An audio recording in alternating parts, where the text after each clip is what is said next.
ya. Gen Z itu beda dengan generasi saya tentunya. Apa perbedaannya? Karena Gen Z itu punya kelebihan yang luar biasa dibandingkan generasi-generasi sebelumnya. Apa kelebihannya?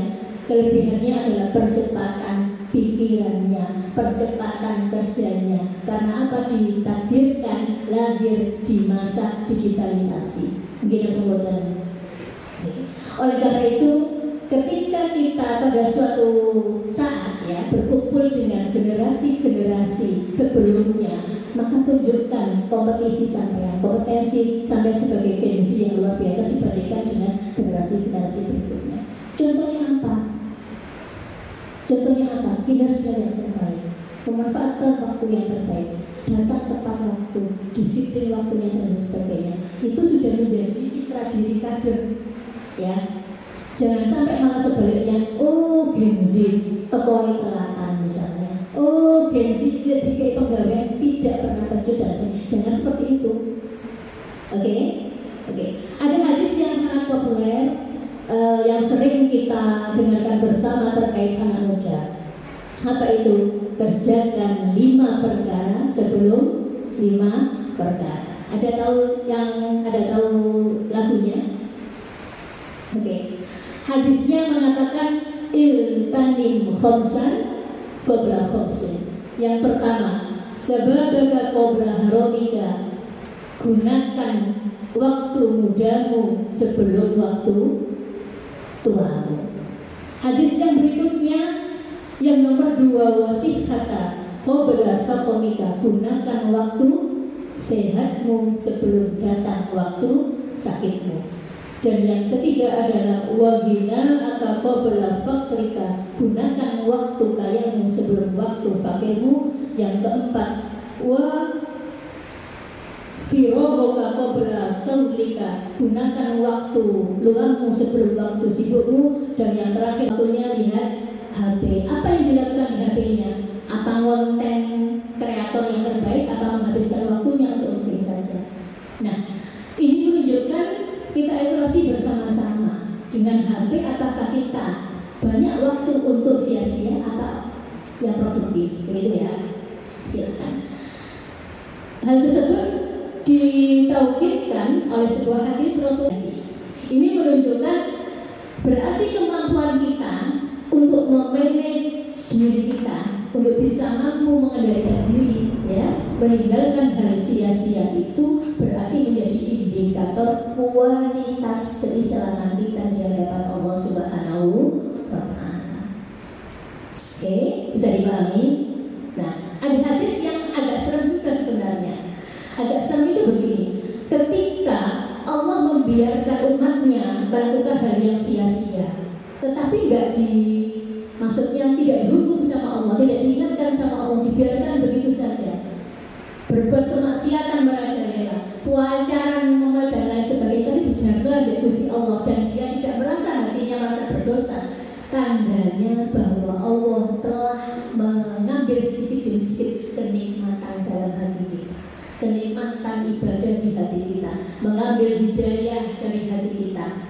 Itu artinya Allah sedikit demi sedikit telah berpaling dari hambanya. Na'udzubillah min dzalik.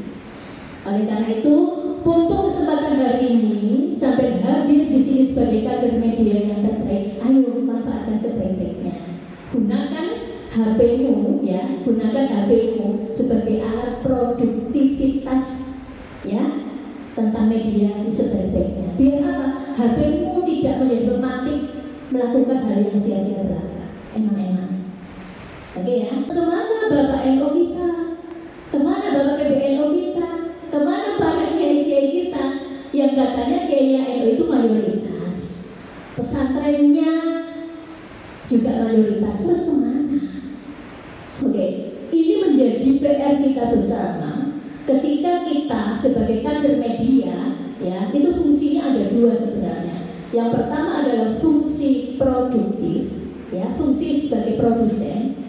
Nah, ini tugas kita bersama. Ayo, ya, memetakan para kiai-kiai kampung kita khususnya yang pinter-pinter. Saatnya Gen Z itu mendaki beliau untuk apa? Yuk konten lah.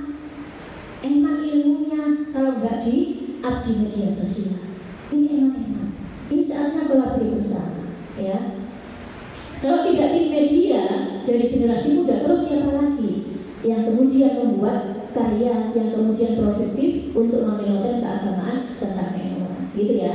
Sekali lagi ini adalah ulangnya media. Ketika tidak ada KIMO yang kemudian viral di media sosial, mari kita kerja bareng, ya, kerja bersama-sama. Benar-benar dipetakan, ya, benar-benar dipetakan. Karena ini yang hadir adalah para PAC, ya, PAC. Itu kiai-kiai di PAC, kiai di rakyat itu sangat banyak sekali.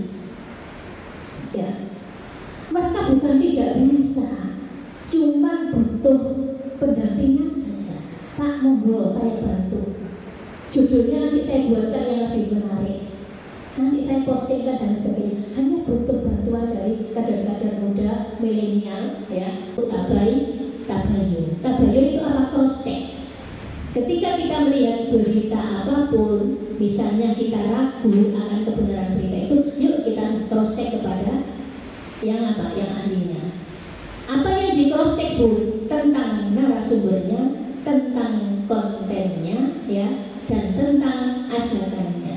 Apakah ajakannya itu mengandung provokasi untuk kita tidak rukun antar sesama manusia?